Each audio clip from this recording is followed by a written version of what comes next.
Bismillahirrahmanirrahim. Qala al-muallifu rahimahullahu ta'ala wa nafa'ana bi ulumihi ya rabbal alamin. Bismillahirrahmanirrahim. Wa ammal kafaratu, adapun utawi perkara yang menghapus dosa. Wa ammal kafaratu, adapun utawi perkara yang menghapus dosa. Ailati tegesi perkara adatuha kang utawi kebiasaannya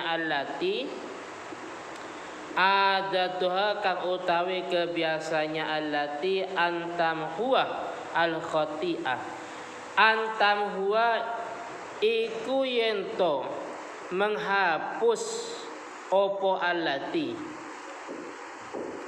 antam huwa iku yento menghapus opo allati al khati'ata ing kesalahan atau dosa.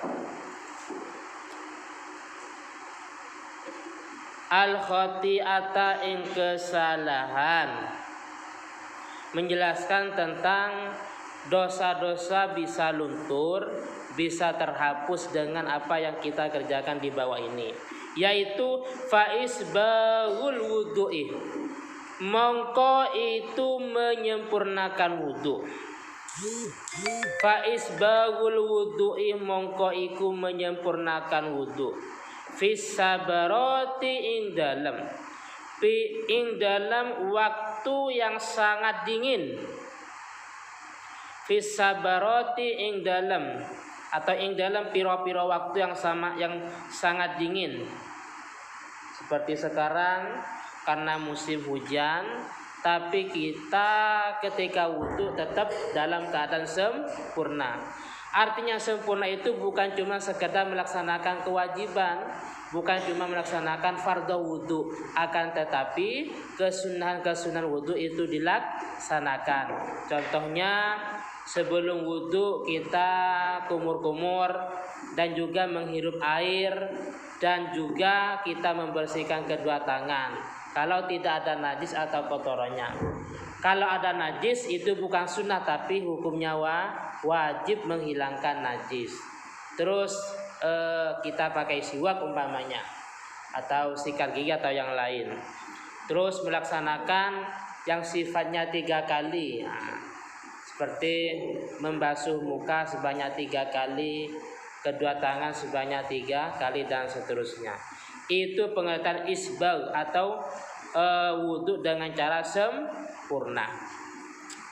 Lafaz sabarat bi fathataini, kalawan dibaca fathah karoni, dengan dibaca fathah keduanya. Lafaz sabarat iku jam'u sabaratin, itu jamaknya mufrad sabaratun.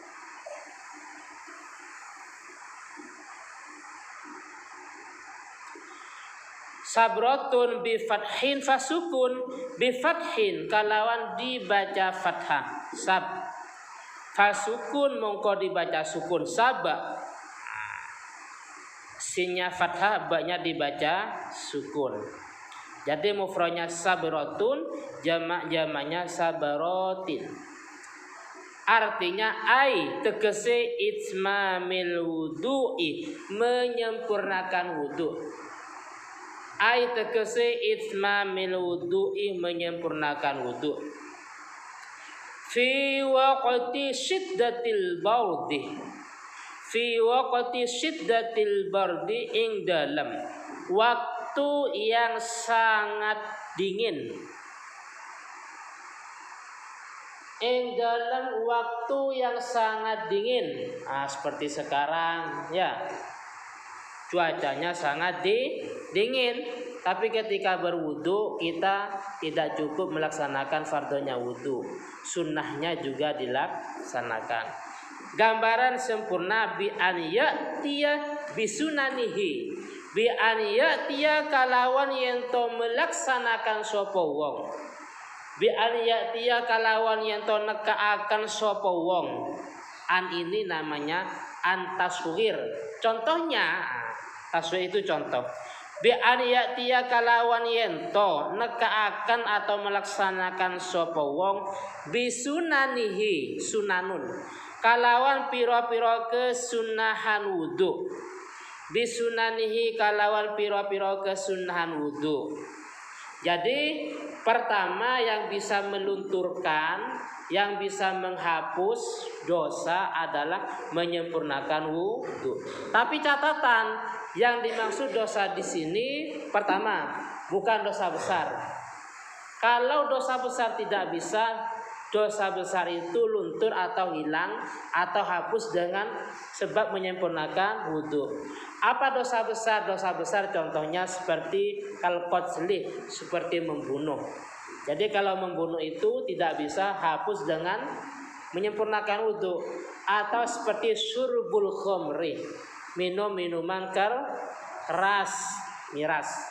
Atau seperti zina, bahkan zina muson. Zina muson itu selingkuh, sudah punya pasangan, sudah punya istri atau punya suami, tapi selingkuh dengan orang lain. Itu termasuk dosa besar. Termasuk dosa besar seperti uququl walidaini, durhaka kepada kedua orang tua. Dosa yang semacam itu tidak bisa dihapus dengan menyempurnakan wudu. Termasuk dosa besar uququl masyayikh, yaitu durhaka melawan kepada guru, ya, baik di sekolah atau di pondok. Termasuk dosa besar az-zahfu al-firar minaz zahfi, yaitu melarikan diri dari medan perang. Jadi zaman dulu kalau berperang itu kan berhadapan. Contohnya umat muslim di sebelah utara, sedangkan non muslim di sebelah selatan. Sudah ada di medan perang, ternyata berpaling, ternyata melarikan diri. Itu termasuk dosa besar dan banyak contohnya. Yang pertama. Yang kedua, dosa kecil tapi secara isror. Isrorus shaghair. Apa isror? Terus menerus istiqomah. Dosa kecil yang dilaksanakan tapi istiqomah. Maka hal ini tidak bisa luntur dengan cara berwudu. Walaupun dosa kecil, dikit-dikit akan menjadi bukit. Yang kedua, yang ketiga, dosa itu tidak bisa terhapus dengan sebab menyempurnakan wudunya. Itu dosa yang memang hukukul adami, dosa yang mana kita punya kesalahan kepada orang lain. Contohnya kita membicarakan kejelekan orang lain. Contohnya kita mencaci maki orang lain, menyakiti orang lain baik dengan ucapan maupun dengan perbuatan. Al-kalimat al-mu'diyat, ucapan yang menyakiti, menghina, nyindir orang tuanya umpamanya. Atau mungkin kita sempat istilah itu bukan cuma sekedar ngambil, mungkin pernah menggosok sandalnya orang lainnya. Wah, mau ngaji loh, kok nggak ada sandal, akhirnya ada sandal, terus dipakai. Itu bukan mengambil, tapi istilah namanya gosok.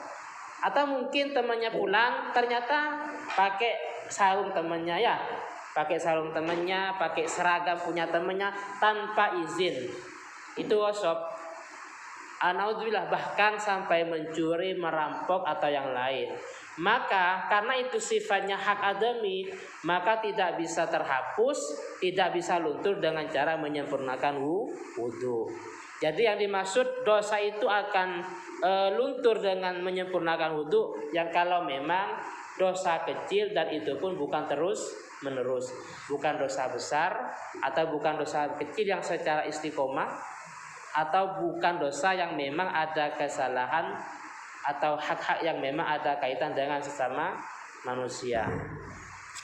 Yang kedua, wa naqlul aqdami ilal jama'at ay ila sholati ma'al jamati. Wa naqlul aqdami lan memindah piro-piro kaki, melangkahkan kaki maksudnya.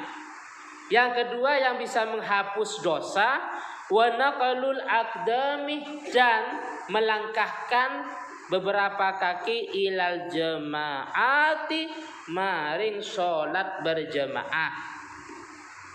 Dari kamar bawah yang putra ke aula umpamanya atau mungkin ke masjid, maka dosa-dosa kecil itu akan luntur.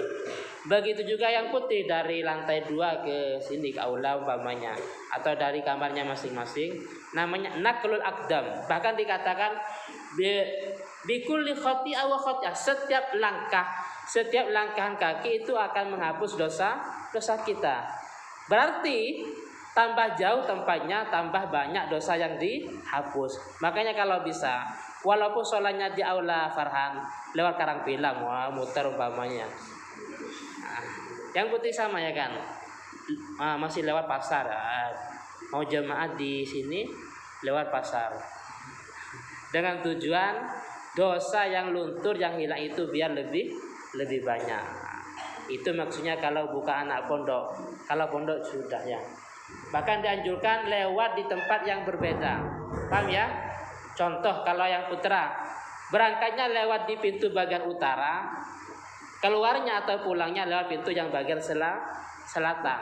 Sama yang putih umpamanya, mau sholat lewat pintu sini umpamanya, terus pulangnya lewat luar. Paham ya? Itu dianjurkan. Lewat di tempat yang ai ila sholati ma'al jamaati. Ai tegese ila sholati menuju sholat. Ma'al jamaati beserta berjamaah. Selanjutnya yang ketiga, wantidarus sholah ba'da sholah. Wantidarus sholah dan menunggu sholat.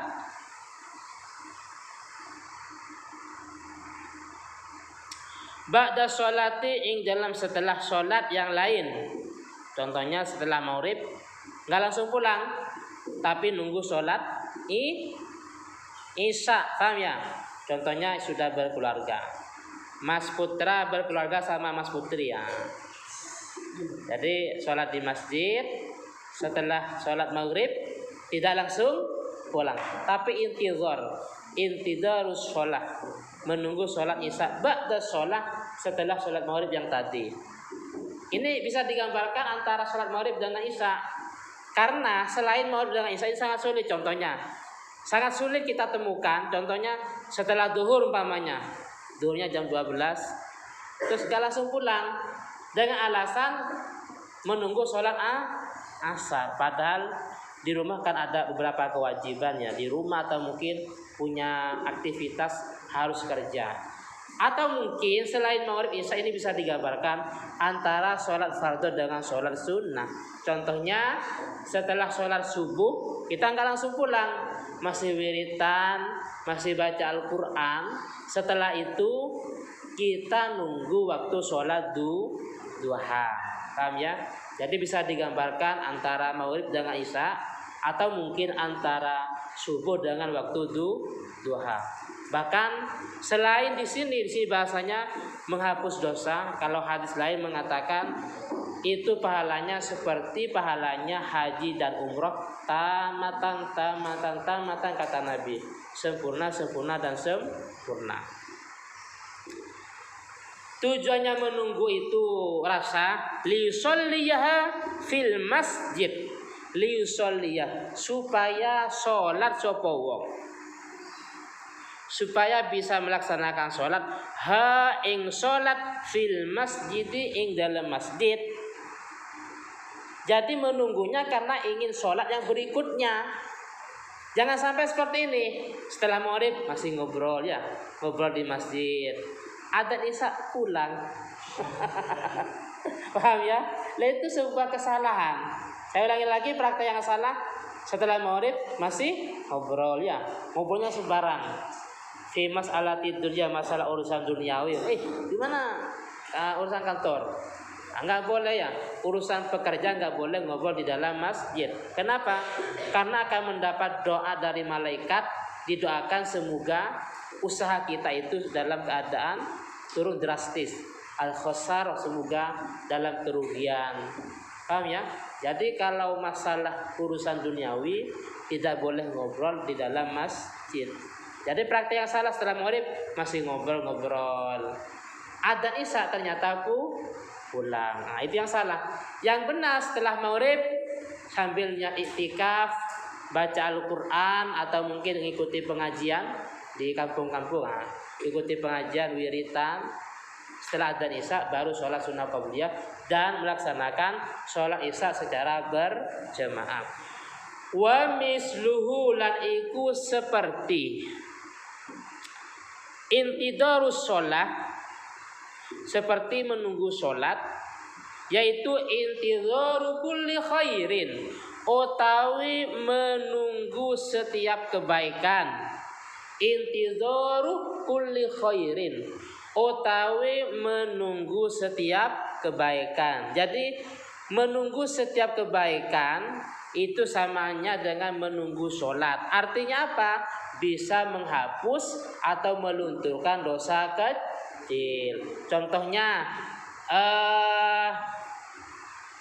wahyu, waktu liburan. Terus wahyu ini akan kedatangan guru ngajinya. Dulu waktu ngaji umpamanya ngaji Iqra atau mungkin Fatihah, gurunya mau ke rumahnya Wahyu nunggu. Nah itu kan termasuk intidarul khair, menunggu kebaikan. Atau mungkin mau melaksanakan ziarah Wali Songo. Untuk jam yang tertulis itu jam 8. Ternyata mobilnya nggak datang ya. Atau mungkin datang tapi ada 1-2 yang masih belum datang. Dan itu kan kita intidor, menunggu teman yang masih belum datang. Nunggunya dalam rangka melaksanakan ziarah wali. Oh berarti menunggu yang semacam itu bisa menghapus dosa kecil.